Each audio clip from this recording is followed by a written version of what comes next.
Brody. For those of you who do not know me, I am the Chief Communications and Development Officer for the National Kidney Registry.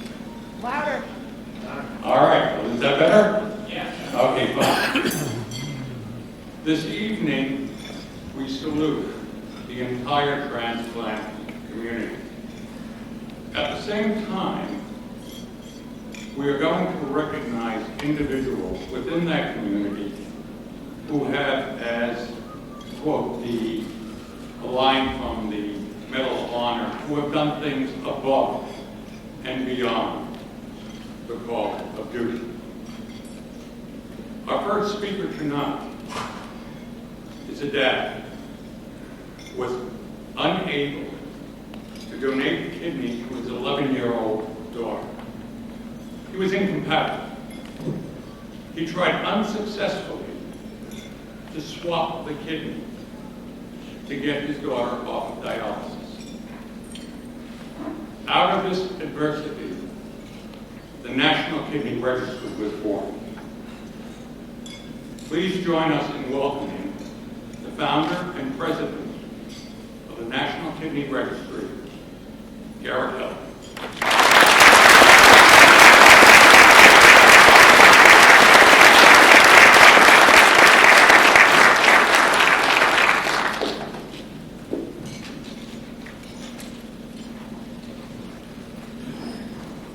I would like to personally thank everyone here for joining us tonight. Without your dedication, talent, and altruism, 120 mothers, fathers, daughters, sons, brothers, and sisters this night would either still be on dialysis or dead. In our second year of operation, working together, we, and I mean everybody here tonight and the hundreds of other people who have been working with us over the last 2 years, we have facilitated more paired exchange transplants than any organization in the world and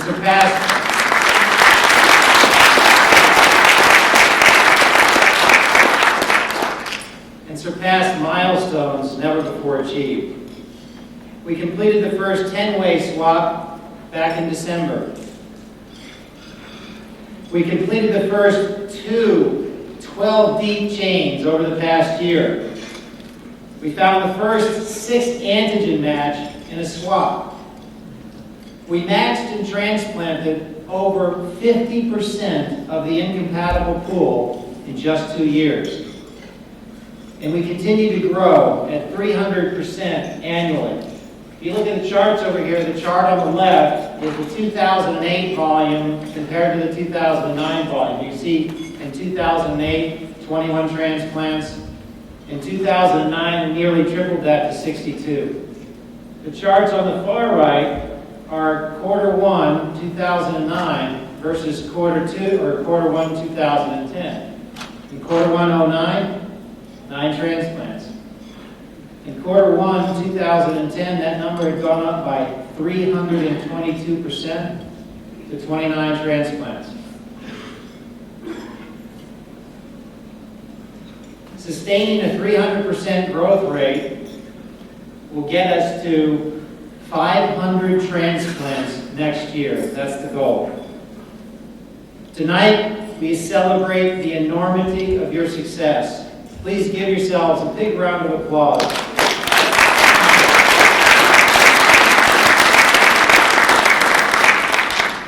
So let me share some inspirational stories about the miracles taking place. December, it was a cold night. I was returning from a business trip in Boston. It was a little before midnight when I got back to my office, and out of curiosity, I did another match run on an 8-way swap that was scheduled for surgery in 10 days. Bingo! I found 2 more pairs that could be spliced into that 8-way swap, making it a 10-way swap.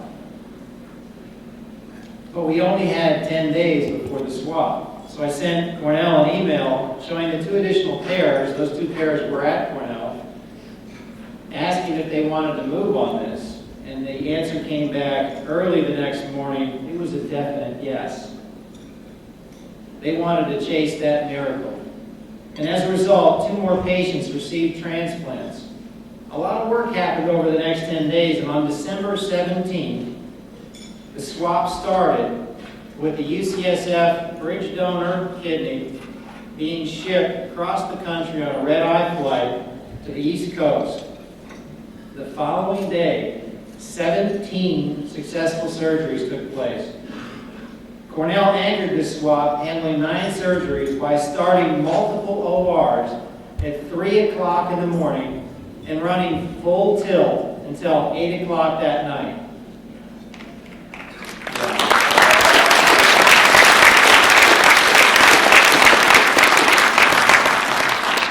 Over a 6-day period, 20 surgeries took place. A week later, there were 20 people who sat down for their holiday meal knowing that they were part of something extraordinary and their lives would never be the same. The 5 centers involved in this historic swap included Cornell, Montefiore, Pinnacle, St. Barnabas, and UCSF. They are all here tonight. Please give them a big round of applause.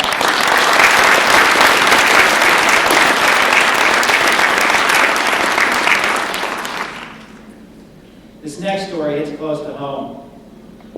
It was late in the afternoon back in February. I was driving home from work, and I got my first call from Melissa's mom, Mary.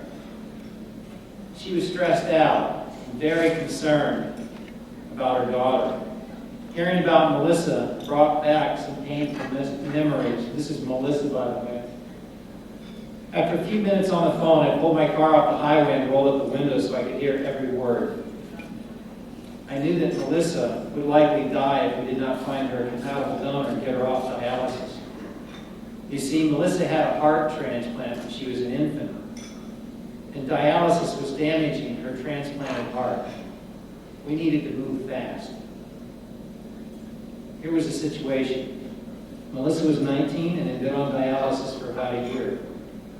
She had a heart transplant at 1 and a kidney transplant at age 15 that did not work. Her mom, Mary, was the donor.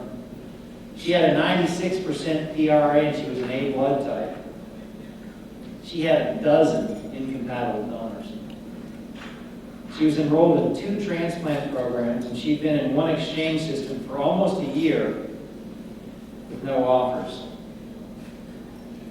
The first order of business was to get Melissa to a transplant center that would work with us. So we called John Milner at Loyola, and the entire Loyola team swung into action. They first had to chase down Melissa's antibody information so that we had something to work with.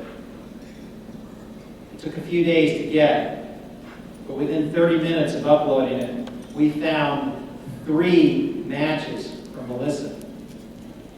Amazingly, the best match for Melissa was a bridge donor from Loyola's first chain that they just started a week earlier.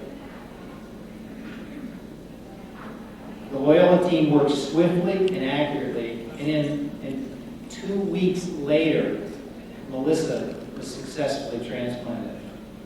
Please give John Milner and his team a big round of applause.